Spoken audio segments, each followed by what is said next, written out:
আমি মুসলমান, আমারে নামাজ পড়তেই হবে। আমার যত কষ্টই হোক আমারে ফজরের নামাজ পড়তেই হবে, কারণ আমি তো মুসলমান। এই যে উপলব্ধি, এই বিশ্বাস কলিজা এটা বসা অনেক বড় নিয়ামত, অনেক বড় নিয়ামত। যে নাফরমান আত্মভোলা হয়ে যায়, নিজেকে ভুলে যায় দোস্ত, ও আর ফিরতে পারে না। নুওয়াল্লিহি মা তাওয়াল্লা ওয়া নুসলিহি জাহান্নাম ওয়া সাআত মাসীরা।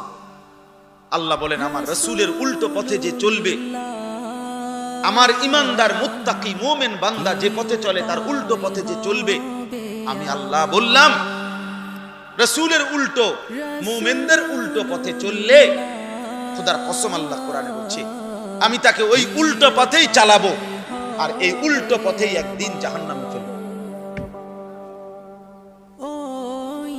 নুওয়াল্লিহি মা তাওয়াল্লা ওয়া নুসলিহি জাহান্নাম